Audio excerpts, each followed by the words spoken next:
یہ ایک تلخ حقیقت ہے کہ ہمارے ٹرانسپورٹرز کو عوام کی فلاح و بہبود سے کوئی سروکار نہیں۔ ان کا واحد مقصد جلد از جلد زیادہ سے زیادہ پیسہ کمانا ہے، چاہے اس کے لیے انہیں کسی بھی طرح کے غیر قانونی اور خطرناک ہتھ کنڈے اپنانے پڑیں۔ انہیں اس بات سے کوئی پرواہ نہیں کہ ان کی لاپرواہی اور بے حسی کی بھینٹ کتنے معصوم مسافر چڑھتے ہیں۔ ڈیزل اور پیٹرول کی اسمگلنگ کے دوران درجنوں جان لیوا حادثات رونما ہو چکے ہیں، جن میں قیمتی انسانی جانیں ضائع ہوئیں۔ اگر ان حادثات میں کوئی بااثر شخص یا خود ٹرانسپورٹرز کا اپنا کوئی عزیز شامل ہوتا تو شاید وہ اب تک ان غیر قانونی سرگرمیوں کو ختم کر چکے ہوتے، مگر چونکہ ان حادثات کا شکار زیادہ تر عام اور غریب لوگ ہوتے ہیں، اس لیے ان کی چیخ و پکار کوئی نہیں سنتا۔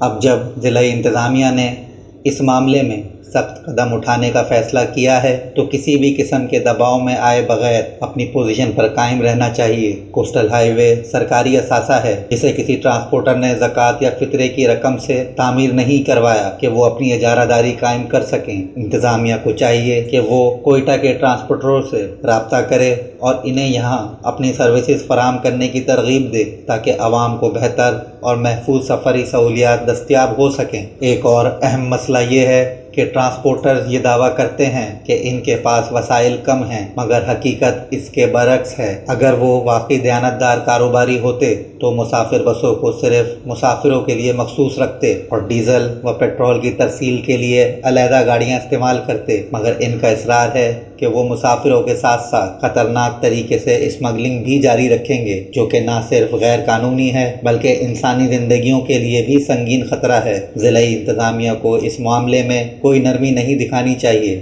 اگر سختی سے قانون نافذ کیا جائے اور غیر قانونی سرگرمیوں میں ملوث ٹرانسپورٹروں کے خلاف سخت کارروائی کی جائے تو نہ صرف عوام کی زندگیاں محفوظ ہوں گی بلکہ سفری سہولیات میں بھی بہتری آئے گی۔ یہ وقت ہے کہ انتظامیہ اپنی عملداری ثابت کرے اور کسی بھی دباؤ میں آئے بغیر عوامی مفاد میں فیصلہ کرے۔